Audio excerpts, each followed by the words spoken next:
Gender ideology makes no sense. Yet for some reason, it's all the rage these days. It makes people feel special, important, like they're being tough and brave in a cruel world. More and more people are starting to identify as things like non-binary, believing that gender is more than just male and female.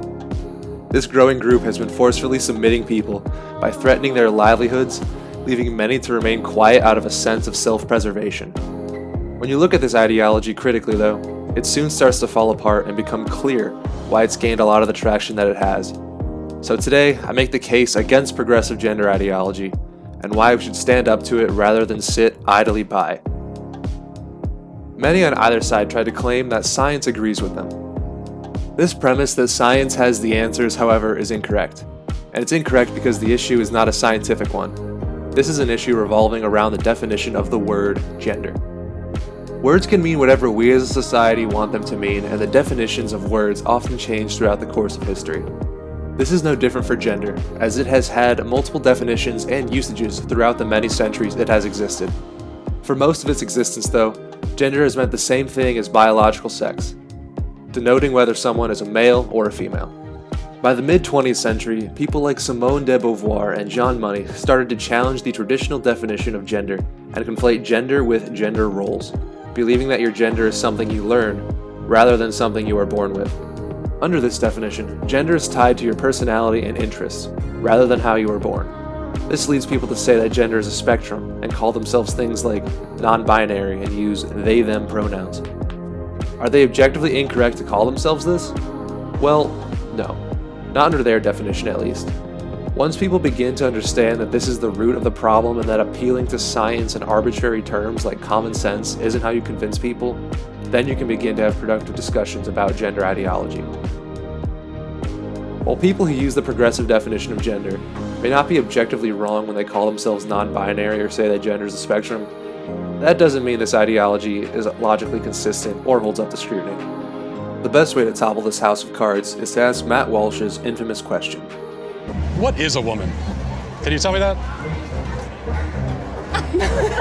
This question has stumped proponents of gender ideology while also making for a highly entertaining movie. The common response is that a woman is whoever believes they're a woman. Obviously, circular definitions are not valid as you cannot use the word you're trying to describe in the definition for that word. The only way that this definition has gotten a pass for so long is because people already know what a woman is, so it rides off the coattails of the traditional definition in order to give it any sort of meaning. Further definitions given by progressives to define a man or woman are often just attempts to disguise the fact that they're still operating under the circular definition that a woman is whoever says they're a woman. You'll hear things like, a woman is someone who wants to be referred to by she/her pronouns, but this definition quickly turns back into their original flawed definition once you realize that wanting to be referred to by she/her pronouns is the same thing as saying you want to be referred to as a woman. There are many people on the left who try to use this trick of indirectly referring to women without actually using the word, and there are a variety of different ways of doing it, so it's important to point out. There are some attempts at definitions that don't fall under the category of a circular definition, but still succumb to other problems. One example of this is the definition stating that a woman is someone who identifies more with the stereotypes of a typical female, and a man is someone who identifies more with the stereotypes of a typical male. On the surface, it seems like it makes sense and offers a distinction between men and women, if a little vague. However, the main problem with this definition is they don't really mean it. Let's say we have a man who is flamboyantly gay, doesn't like to do traditionally masculine things such as play sports or work out, and also loves to shop. By all accounts, this man must be a woman under this definition, or at the very least, non-binary. Yet, you'll never see leftists call him a woman or non-binary if he says that he's a man. That's because, as we all know, it doesn't matter if he acts more feminine than he does masculine. All that matters is he says he's a man, which leads us back to the original circular definition they were trying to avoid. At the end of the day, if you can't distinguish between opposites, then the words mean nothing. We can see that these definitions don't hold up to scrutiny, but it's also important to note that adopting this new concept of gender is bad for society as a whole. For centuries, we have been operating under the traditional definition and have created the structures of society to revolve around it. We have bathrooms separated by gender to protect people's privacy and safety. We have gender-exclusive organizations like the Boy Scouts of America, so young boys can be with other boys, have a good place to develop into men, and learn many typically masculine skills without the pressure of having women around. Sports are divided by gender to ensure that men don't overshadow or even physically harm women and take opportunities from them. The point is, there are a large amount of differences between the average man and the average woman that society has learned to account for. It has long been accepted that men and women need spaces to themselves without the influences of the other gender. When gender ideologues adopt this new definition without taking into account the societal structures created under the old definition, they hurt the people these structures were made for in the first place. It shouldn't be hard to imagine the consequences this new definition, not grounded in biology, would have on society. But even if you can't, we have examples already showing us the harm it has caused. Trans athletes like Lia Thomas have dominated the competition, stripping opportunities from biological women. Evil people have taken advantage of the priority trans people are given and have raped women thanks to the access they now had. Trans woman Jessica Yaniv sued beauticians for refusing to wax his balls, and after having lost that case, followed it up by filing a complaint against a gynecologist for refusing to see him due to him obviously not having female genitalia. These are just a few examples of the many that exist of trans advocates attempting to eradicate gender-specific spaces. What's the point of all this? If the goal is self-expression, there are far better ways of accomplishing this than by changing definitions of words that have been used to form the structures of society. Feminists for a long time fought to break restricting gender roles, and for the most part, they succeeded. While one gender might tend to favor certain roles or activities over another, today, they are by no means required to conform to that role. Men who used to prefer to cook or clean over working on a car are not shunned in a way that they used to be. Women who like to hunt rather than sew are encouraged to explore their passions. Gender roles and stereotypes still exist, and it's perfectly fine to acknowledge that. They are by no means as binding as they used to be 70 years ago.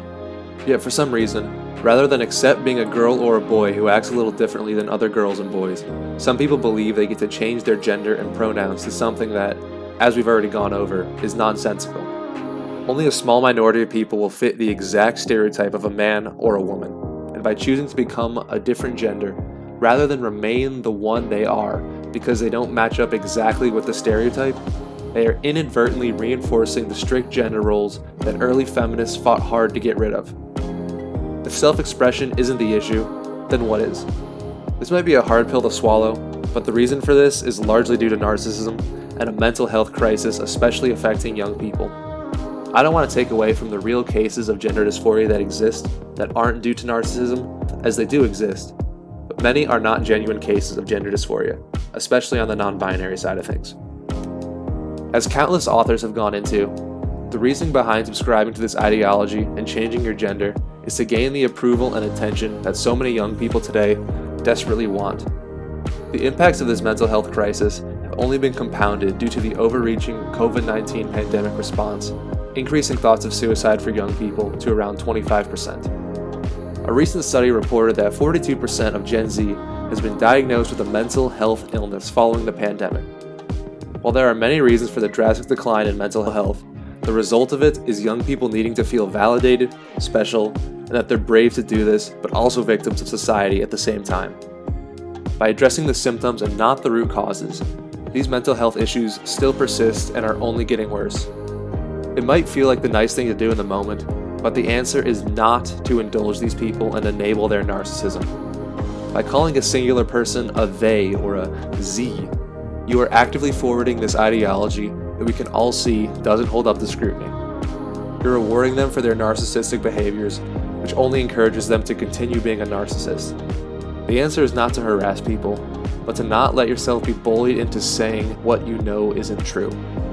Don't let them weaponize empathy in order to get you to do, say, or believe whatever they want you to. For people with actual cases of gender dysphoria, it's a little more complicated than that, as the problem isn't due to narcissism, but rather a genuine mental health disorder. In that case, I just use whatever's easiest for me, and when in their presence, I will just use their name. Speaking of names, if you really want a term that encapsulates who you are, use your name. To the people that know us, our names evoke everything that makes up who we are. When you hear somebody's name, you instantly know their personality, goals, physical characteristics, their history with you, and so much more. If the intended point of a gender spectrum is to more accurately describe who someone is, then names do a far better job than any pronoun would. The only reason they would want different pronouns in addition to their name is because, like I've said before, they want to feel special, and they've reframed their narcissism to make it look like something heroic. At the end of the day, be whoever you want to be. Personal expression is great and a crucial part of living our lives to the fullest. The best part is, you can do all of that without subscribing to an illogical ideology. If you really want to believe in gender ideology, hey, that's your choice. But don't force others to subscribe to this ideology. Don't attempt to get people fired for using the wrong pronouns and play the victim when in reality, you're the bully. People will be far more accepting of your true self when you don't force them into it. Once we realize that gender ideology is not the answer to our worsening mental health problems, we can start to address the root of the issue. It's important to remember not to demonize all transgender people. There are many trans people who oppose this ideology and understand the real harm it's causing. Gender dysphoria is a real issue, but the left has taken it to the extreme. Trans people are not our enemies. Those who push this ideology, whether they be transgender or not, are misguided and can be swayed not through anger, but by a civil, open dialogue. A world exists where people with gender dysphoria can choose to live the life of the gender that they desire, while also acknowledging that they are not actually that gender. There's a world where people without gender dysphoria express themselves how they want without attempting to make the world change with them. Ultimately, there's a world where we take the philosophy of live and let live. I don't know about you, but that's the world that I want to try and make. Hey everybody, thanks for watching my video. As you can probably tell, this is my first video on the channel. Right now I'm planning on doing this as a hobby, but we'll see where this goes. If you want to see more, make sure to subscribe and comment and do all those other things that YouTubers say to do. See you next time.